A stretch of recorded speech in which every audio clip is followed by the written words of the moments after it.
واجب الاحترام سامعین،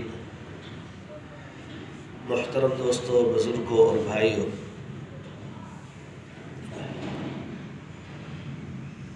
الحمدللہ یہ شعبان المعظم کا مہینہ، اس کا ایک حصہ، تہائی حصہ گویا کہ گزر چکا۔ ہم الحمدللہ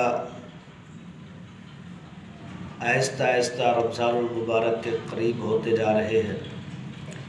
اللہ تبارک و تعالی ہم سب کو رمضان المبارک کی رحمتیں، برکتیں عطا فرمائے، اور اللہ تبارک و تعالی رمضان المبارک کی نیکیاں قبولیت کے ساتھ اللہ ہم سب کو عطا فرمائے۔ اور یہ شعبان المعظم کا جو مہینہ ہے، اس کے اندر بھی اللہ تبارک و تعالی نے بہت زیادہ برکتیں اور رحمتیں رکھی ہیں۔ قرآن و حدیث سے اس کی بھی فضیلتیں معلوم ہوتی ہیں۔ کچھ فضائل پچھلے جمعۃ المبارک میں عرض کر دیے تھے۔ اسی طرح ایک فضیلت شعبان المعظم کی یہ ہے کہ اس مہینے کی ایک رات ایسی رات ہے جس کے اندر اللہ تبارک و تعالیٰ کی خاص رحمت مسلمانوں کی طرف، انسانوں کی طرف متوجہ ہوتی ہے، اور اس رات کو عموماً شب برات کے نام سے یاد کیا جاتا ہے۔ تو اس رات کی کچھ فضائل آپ حضرات کے سامنے عرض کرنے ہیں، کچھ ضروری مسائل آپ حضرات کو گوش گزار کرنے ہیں۔ اللہ تبارک و تعالی ہم سب کو حق سچ بیان کرنے کی توفیق عطا فرمائے، اور مجھے، آپ سب کو اور تمام مسلمانوں کو ان باتوں پر عمل کی توفیق عطا فرمائے۔ حدیث مبارکہ میں آپ صلی اللہ علیہ وسلم نے کئی حدیثوں میں شعبان المعظم کی جو 15 تاریخ ہوتی ہے، اس کی جو رات ہے، 15 تاریخ کی رات، اس کو شب برات کہتے ہیں، اور اس رات کی فضیلت حدیث کے اندر آپ صلی اللہ علیہ وسلم نے کئی مرتبہ بیان فرمائی۔ 14 شعبان اس کا دن گزارنے کے بعد جو رات آتی ہے، 15 کی جو رات ہوتی ہے۔ ایک حدیث میں آتا ہے، حضور اکرم صلی اللہ علیہ وسلم نے ارشاد فرمایا کہ 5 راتیں ایسی ہیں کہ جن راتوں کی فضیلت کے اندر یہ بات ہے کہ جو شخص ان راتوں کو جاگ کر گزارتا ہے، عبادت کے ساتھ ان راتوں کو زندہ رکھتا ہے، ان راتوں میں نیکیاں کرتا ہے، قیام کرتا ہے، قرآن پاک کی تلاوت کرتا ہے، ذکر اذکار کرتا ہے، کوئی بھی نیکی ہے، ان 5 راتوں میں جو شخص کوئی نیکی کرتا ہے، کوئی عبادت کرتا ہے، تو اللہ تبارک و تعالی اس کے سارے گناہوں کو معاف فرما دیتے ہیں۔ اور دوسری حدیث میں اسی قسم کے شروع کے الفاظ، اور آخر میں آپ صلی اللہ علیہ وسلم نے ارشاد فرمایا کہ جو شخص ان 5 راتوں کے اندر عبادت کر کے ان راتوں کو زندہ رکھتا ہے، تو اللہ تبارک و تعالی ان راتوں کی عبادت کی برکت سے اللہ تبارک و تعالی اس شخص کے دل کو اس دن ثابت قدم رکھیں گے، اس دن اس کو ثابت قدم اور زندہ رکھیں گے جس دن ہیبت کی وجہ سے، خوف کی وجہ سے تمام لوگوں کے دل ختم ہو جائیں گے، مردہ ہو جائیں گے۔ اس دن اللہ تبارک و تعالی ایسی راتوں میں عبادت کرنے والے شخص کے دل کو اللہ زندہ رکھیں گے۔ تو وہ 5 راتیں کون سی ہیں؟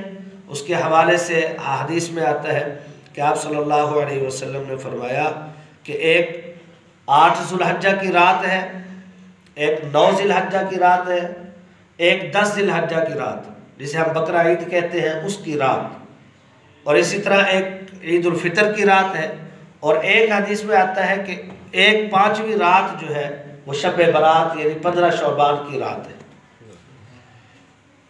تو محترم دوستوں، بزرگوں، یہ جو ہمارے ابھی 2-3 دن کے اندر، ابھی اتوار کا دن جو ہے، اس دن کو گزار کر جو سوار کی رات ہوگی وہ شب برات کی رات ہے۔ تو اس کی فضیلت اور اہمیت احادیث کے اندر کثرت کے ساتھ موجود ہے، اور آپ صلی اللہ علیہ وسلم اس رات کے اندر عبادت کی ترغیب دیا کرتے تھے، اور یہ بخشش کی رات ہے۔ بلکہ ایک حدیث میں آپ صلی اللہ علیہ وسلم نے ارشاد فرمایا کہ یہ رات ایسی رات ہے جس رات کے اندر اللہ تبارک و تعالی اگلے پورے سال کے جتنے احکامات ہوتے ہیں، جتنا انسانوں نے پیدا ہونا ہے پورے سال کے اندر، اس رات سے لے کر اگلے اس سال کی رات تک، جتنے انسانوں نے پیدا ہونا ہے، جتنے انسانوں نے مرنا ہے، جتنے انسانوں کو رزق دیا جائے گا، جتنا انسانوں کو نفع نقصان دیا جائے گا، جتنا بیماری، سکھ، تکلیف، خوشی، غمی، جو کچھ بھی اس کو دیا جاتا ہے انسانوں کو، وہ سارے فیصلے اللہ تبارک و تعالیٰ اسی 15 شعبان کی رات کو اللہ تعالیٰ وہ فرشتوں کے حوالے کر دیتے ہیں۔ اللہ تعالیٰ نے تو تمام دنیا کے معاملات کو اپنے پاس لکھا ہوا ہے، اپنے پاس اللہ تبارک و تعالیٰ لکھا ہوا ہے، اللہ تعالیٰ کو لکھنے کی ضرورت نہیں ہے۔ اللہ تعالیٰ جو ہے بھولنے والے تھوڑی ہے، نعوذ باللہ من ذالک، لیکن ہمیں سمجھانے کے لیے، ہمیں سبق کے لیے اللہ تبارک و تعالیٰ نے یہ تمام امور، تمام فیصلے دنیا کے لکھے ہوئے ہیں۔ لیکن ہر سال کے فیصلے جو ہے، پورے سال کے فیصلے اسی 15 شعبان کی رات کے اندر اللہ تبارک و تعالیٰ فرشتوں کے حوالے کرتے ہیں۔ جو فرشتہ موت والا فرشتہ ہے اس کے ذمہ موت کے کام پورے سال کے لگ جائیں گے، جو رزق دینے والا ہے اس کے ذمہ رزق کے سارے کام لگ جاتے ہیں، جو بارش دینے والا ہے اللہ تبارک و تعالیٰ اس کے ذمہ بارش کے سارے احکامات اس کے ذمہ لگا دیتے ہیں۔ اسی طرح جو بچوں کو پیدا کرنے والا ہے، جو اسباب پیدا کرنے والا ہے، اس فرشتے کے ذمہ وہ کام لگ جاتے ہیں۔ یعنی اللہ تبارک و تعالیٰ اسی کام، اسی رات کے اندر جو ہے اللہ تبارک و تعالیٰ پورے سال کے جتنے احکامات ہوتے ہیں وہ اللہ تبارک و تعالیٰ ان فرشتوں کے ذمہ لگا دیتے ہیں۔ تو ابھی 1-2 دن میں یہ رات آنے والی ہے، تو آج ہمیں نہیں پتا، پہلے تو اللہ تبارک و تعالیٰ سے دعا کریں کہ اللہ تعالیٰ ہمیں یہ رات نصیب فرما دے۔ اس رات سے پہلے بھی تو ہم جا سکتے ہیں، اور جب اللہ تبارک و تعالیٰ نصیب فرما دے تو ہم سب کو چاہیے کہ ہم اہتمام کے ساتھ اللہ تبارک و تعالیٰ کی عبادت میں مصروف ہو جائیں، اللہ تبارک و تعالیٰ کو راضی کرنے کی کوشش کریں، کیونکہ ہو سکتا ہے کہ اس رات کے اندر جتنے مردوں کی لسٹ اللہ تبارک و تعالیٰ نے فرشتوں کے ذمہ لگائی ہے،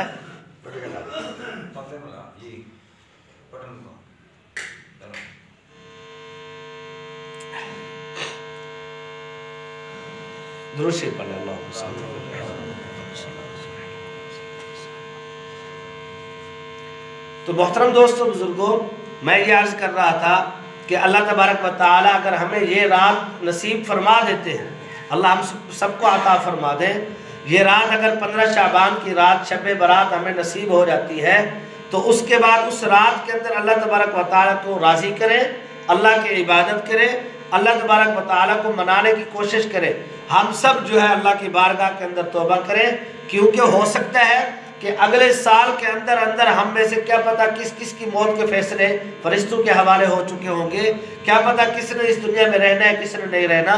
اس لیے انسان کو چاہیے، اور یہ بات ذہن کے اندر رکھے، اس رات کے اندر اللہ تبارک و تعالیٰ کے سامنے گڑ گڑائے، اللہ کے سامنے توبہ اور عاجزی کرے، اور اللہ تبارک و تعالیٰ سے دعا کرے، کیونکہ دعا ایسی چیز ہے، توجہ رکھیں، دعا ایسی چیز ہے کہ جس کی وجہ سے اللہ تبارک و تعالیٰ نے جو تقدیر کے فیصلے لکھے ہوئے ہیں، اللہ تبارک و تعالیٰ کے سامنے جب انسان دعا کرتا ہے عاجزی کے ساتھ، تو اللہ تبارک و تعالیٰ وہ تقدیر کے فیصلے انسان کے حق میں فرما دیتے ہیں، اس کو تبدیل فرما دیتے ہیں۔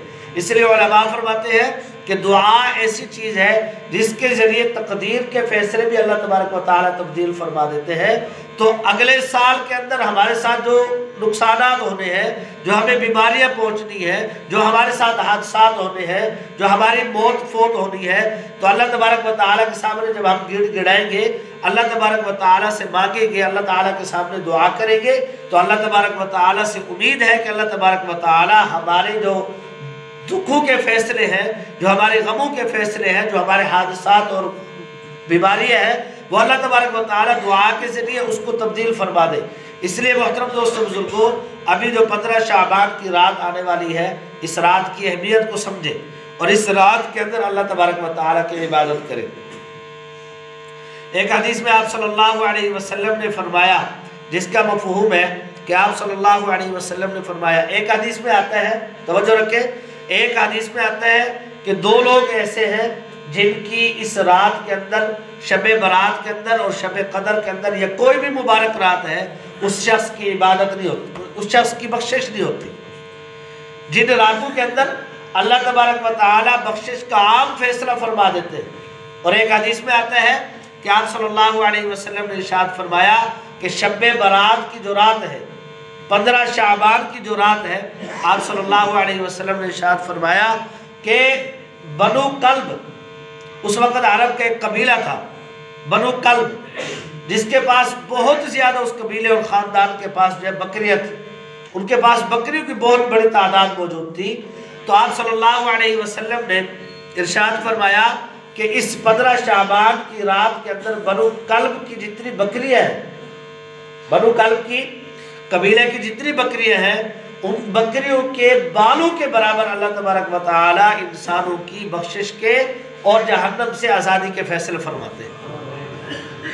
اتنی بڑی فضیلت، لیکن آپ صلی اللہ علیہ وسلم نے فرمایا کہ بعض لوگ ایسے ہیں، احادیث میں آتا ہے، گناہ کرنے والے ایسے ہیں کہ جن کے گناہوں کی وجہ سے ان کے جو ہے اس رات کے اندر، مبارک راتوں کے اندر بھی ان کے بخشش کے فیصلے نہیں ہوتے۔ اللہ ہم سب کی حفاظت فرمائے۔ اگر دیکھیں میں یا آپ میں سے کوئی کسی ایسے گناہ کے اندر مبتلا ہے تو 15 شعبان سے پہلے پہلے اپنے گناہوں سے توبہ کریں، اللہ کے سامنے گڑ گڑائیں۔ یہ توبہ جو ہوتی ہے نا، یہ اللہ تبارک و تعالیٰ کو بڑی پسند ہے۔ ایک بزرگ نے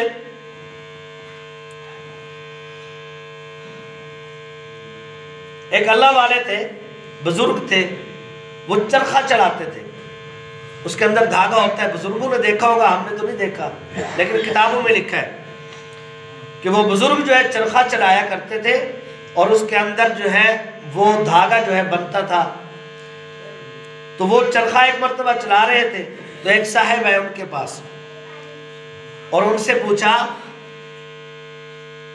کہ ایک شخص ہے جو ہمیشہ اللہ کی عبادت کرتا ہے، پکا نمازی ہے، صدقہ خیرات اللہ کے سارے احکامات پورے کرتا ہے، گناہ نہیں کرتا، اللہ والا ہے، نیک ہے، اللہ کا مقرب بندہ ہے، ہر وقت عبادت کرتا ہے۔ ایک وہ شخص ہے۔ دوسرا وہ شخص ہے جو کبھی گناہ کر لیتا ہے، پھر نماز پڑھتا ہے، اللہ سے توبہ کرتا ہے، 2 دن کے بعد اس سے پھر گناہ ہو جاتا ہے، پھر وہ توبہ کی طرف آ جاتا ہے، پھر اللہ کے سامنے گڑ گڑاتا ہے، عاجزی ظاہر کرتا ہے، اللہ اس کو پھر معاف فرما دیتے ہیں، پھر اس سے گناہ ہو جاتا ہے، پھر وہ توبہ کی طرف آ جاتا ہے۔ یہ 2 شخص ہیں۔ ایک ہے ہر وقت عبادت کرتا ہے، گناہ کی طرف جاتا ہی نہیں۔ دوسرا ہے کہ کبھی گناہ ہوا پھر توبہ کر لی، پھر گناہ ہوا پھر توبہ کر لی۔ اب یہ صاحب جو ہے اس بزرگ سے پوچھ رہے، چرخہ چلانے والوں سے، کہ مجھے یہ بتائیں کہ ان دونوں لوگوں میں سے اللہ کو کون پسند ہے، اللہ تعالیٰ کو کون پسند ہے؟ تو اس بزرگ نے فرمایا کہ بھائی مجھے زیادہ علم تو ہے نہیں، میں زیادہ نہیں جانتا، لیکن میں ابھی چرخہ چلا رہا ہوں، میرا یہ کام ہے، تو میں چرخہ چلاتے ہوئے جو دھاگا ٹوٹ جاتا ہے ہم اس کو پھر جوڑتے ہیں، تو پھر ہم اس دھاگے پر جب تک دھاگا مکمل تیار نہیں ہوتا ہم اس پر نظر رکھتے ہیں۔ کہ 2 دھاگا ایک مرتبہ ٹوٹ گیا، پھر اس کو ہم جوڑ کے اس کو پھر چرخے میں لے آتے ہیں، پھر اس دھاگے کی طرف ہم غور کر کے بیٹھتے ہوتے ہیں کہ یہ دھاگا پھر کہیں نہ ٹوٹ جائے۔ اس سے بزرگ نے یہ سمجھایا کہ دیکھیں ایک شخص ہمیشہ اللہ کی طرف متوجہ ہے، نماز پڑھتا ہے، سارے اللہ کے احکامات کو پورا کرتا ہے، گناہ کی طرف جاتا ہی نہیں، وہ بھی اللہ کو پسند ہے، اللہ اس کی طرف بھی نظر رحمت فرماتے ہیں، اللہ اس کی طرف بھی متوجہ ہے۔ لیکن جو شخص اللہ تبارک و تعالیٰ کی کبھی نافرمانی کرتا ہے، پھر اللہ کی طرف واپس آتا ہے، پھر توبہ کرتا ہے، پھر اس سے گناہ ہوتا ہے، پھر اللہ کی طرف واپس آتا ہے، اللہ اس کو زیادہ پسند فرماتے ہیں، اللہ اس سے زیادہ راضی ہوتے ہیں۔ ایسے تو حدیث میں نہیں فرمایا گیا تائب حبیب اللہ، بعض حدیث میں آتا ہے کہ توبہ کرنے والا اللہ کا دوست ہوتا ہے، اور ایک حدیث میں تو اتنا بڑا انعام اللہ نے عطا فرما دیا، التائب من الذنب کمن لا ذنب لہ، کہ جو شخص گناہوں سے توبہ کرنے والا ہے وہ ایسے ہے کہ گویا اس نے گناہ کیا ہی نہیں۔ اس لیے اگر ہمارے اندر کسی قسم کے گناہ ہے تو شب برات سے پہلے ہمیں چاہیے کہ ہم اس رات سے پہلے اللہ کو منا لیں، اللہ کے سامنے گڑ گڑا لیں، عاجزی ظاہر کر دے کہ یا اللہ ہم سے فلاں گناہ ہوا، فلاں ہوا، فلاں ہوا۔ یہ پچھلے جمعۃ المبارک میں بھی اس پر میں نے بات کی تھی۔ تو محترم دوستوں بزرگوں، عرض کرنے کا مطلب یہ ہے کہ بعض گناہ ایسے ہیں اگر خدا نہ خواستہ ہم میں سے کوئی ملوث ہے تو اللہ تعالیٰ سے بھی دعا کرے کہ اللہ تعالیٰ ہماری حفاظت فرمائے اور اللہ کے سامنے توبہ بھی کرے۔ سب سے پہلا گناہ کرنے والا جو شخص مشرک ہے اس کی بخشش نہیں ہوتی۔ جتنی مبارک رات ہو، شب قدر ہے، شب برات ہے، عید کی راتیں ہیں، کوئی بھی مبارک رات ہے، جب تک وہ اپنے شرک سے باز نہیں آتا، توبہ نہیں کرتا، اسلام میں نہیں آتا، توحید کا اعلان نہیں کرتا، اس وقت تک اس کی کوئی بخشش نہیں۔ شرک کرنے والا، اب شرک جو ہوتا ہے ہمارے ہاں شرک کی اور بھی کئی قسمیں نکل آئی ہیں جن کے اندر ہم ملوث ہوتے ہیں۔ دیکھیں اولیاء اللہ جو ہیں ان کی ولایت کے ہم قائل ہیں،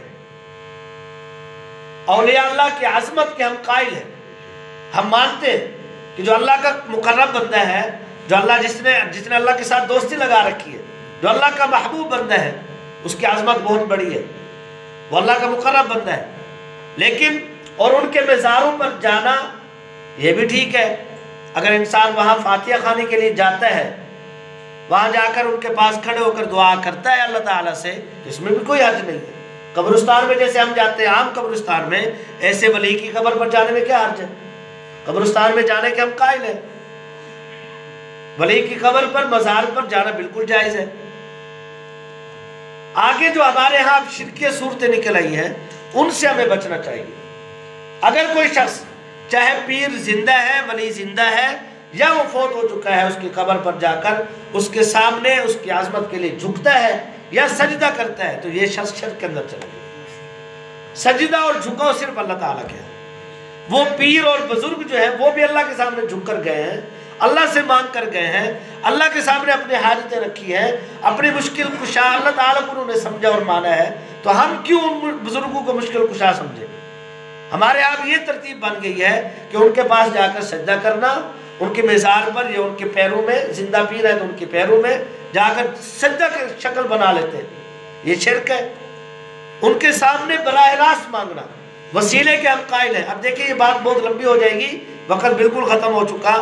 وسیلے کے ہم قائل ہیں، کسی بزرگ کا، کسی اللہ والے کا، انبیاء علیہ السلام کا، ان کا وسیلہ دینا کہ یا اللہ فلاں بزرگ کے واسطے سے تو ہماری بخشش فرما، فلاں بزرگ کے وسیلے سے تو ہماری مرادیں پوری فرما، فلاں بزرگ کے واسطے سے ہمیں بچہ عطا فرما، اس وسیلے کے ذریعے مانگنا بالکل جائز ہے، ہم قائل ہیں۔ لیکن بزرگ سے، اللہ والے سے، کسی نبی ولی سے براہ راست مانگنا یہ شرک ہے۔ اس بزرگ سے کہنا کہ تو مجھے بیٹا عطا فرما دے، یہ حرام ہے، یہ شرک ہے۔ اس بزرگ سے کہنا کہ میں فلاں مشکل کے اندر ہوں، تو میری مشکل دور کر دے، یہ شرک ہے۔ وہ بزرگ جو ہے وہ خود اللہ کا محتاج ہے، ہم اس سے کیسے مانگ سکتے ہیں؟ سارے نبی، سارے ولی، سارے اولیاء اللہ، سارے صحابہ کرام سب اللہ تعالیٰ سے مانگ کے گئے، ہمیں سکھا کے گئے کہ اس شرک سے بچنا ہے۔ اس لیے محترم دوستو بزرگوں، شرک سے بچنا، جو شخص مشرک ہے ان مبارک راتوں میں اس کی کوئی بخشش نہیں ہوتی، چاہے شب برات ہے چاہے شب قدر ہے۔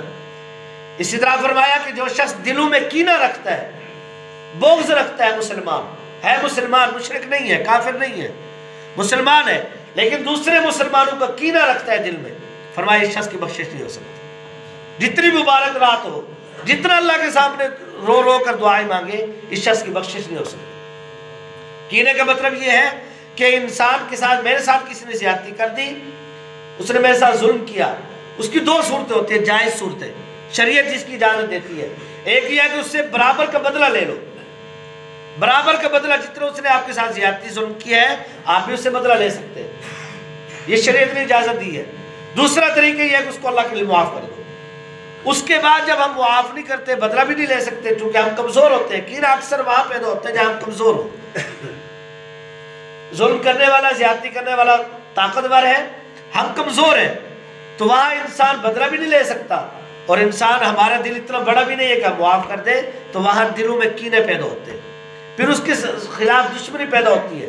انسان ہر وقت اس کا برا چاہتا ہے، ہر وقت یہ چاہتا ہے کہ یہ کسی حادثے میں مر جائے، اس کو فلاں بیماری لگ جائے، اگر اس کو کوئی بیماری پہنچتی ہے انسان دل میں خوش ہوتا ہے کہ اس کے ساتھ ٹھیک ہوا. اس کو کہتے ہیں کینہ پالنا، بغض رکھنا. یہ بغض جو ہے حرام ہے، یاد رکھیں. میں عرض کر رہا ہوں نا کہ دو صورتیں ہیں، یا تو بدلہ لے لے یا معاف کر دے. کینہ رکھنا، دل میں اس کی دشمنی پال لینا، یہ حرام ہے. جو شخص کسی مسلمان کا دل میں کینہ رکھ کے پھرتا ہے، اس مبارک رات کے اندر بھی اس کی بخشش نہیں ہوتی. اسی طرح قطع تعلقی کرنے والا جو رشتہ داری کو ختم کرتا ہے، رشتہ داری کو جوڑنے کی بجائے ختم کرتا ہے، تعلقات کو ختم کر دیتا ہے. دیکھیں ناراضگی ہو جاتی ہے، لڑائیاں جھگڑے بھی ہو جاتے ہیں ہمارے معاشرے میں. جیسے وہ مثال دیتے ہیں کہ برتن جب دو اکٹھے ہوتے ہیں تو شور تو ہوتا ہے، تو یہ ہو جاتا ہے. لیکن اس کا طریقہ یہ ہوتا ہے کہ پھر اس رشتہ داری کو جوڑ لیں. آپ صلی اللہ علیہ وسلم ہمیں یہی سکھا کے گئے ہیں. وقت نہیں ہے اس پر، انشاءاللہ کبھی بات کریں گے. تو یہ جو شخص تعلق ختم کر دیتا ہے تو وہ شخص بھی اگر شب برات ہے، شب قدر ہے، اللہ تعالیٰ سے جتنے مرضی دعائیں مانگ لے، توبہ کر لے، اس سے بخشش نہیں ہو سکتی جب تک رشتہ داروں کو راضی نہیں کرے گا. زیادتی نہیں ہے تو ہمیں معاف کر دینا چاہیے. زیادتی اگر ان کی ہے، دوسرے فریق کی ہے، میری زیادتی نہیں ہے، میں نے زیادتی کی ہے تو مجھے معافی مانگنی ہوگی. اگر میں نے زیادتی نہیں کی، اس نے زیادتی کی ہے تو ہمیں معاف کر دینا چاہیے، تاکہ اس مسلمان بھائی کے، ہمارے رشتہ دار جو بھی ہے، اس کی بخشش ہو سکے. اپنے دل کو بڑا کرے، وسعت ظرفی کا مظاہرہ کرے. اسی طرح جو شخص شراب کا عادی ہو، شراب پیتا ہے، تو فرمایا کہ اس شخص کی بھی اس رات کے اندر، مبارک راتوں کے اندر، اس کی بخشش نہیں ہوتی. والدین کی جو نافرمانی کرنے والا ہے، والدین کے آگے بولتا ہے، ان کا کہنا نہیں مانتا، بے ادب ہے، احترام نہیں کرتا، فرمایا اس مبارک راتوں کے اندر ان کی بخشش نہیں ہوتی.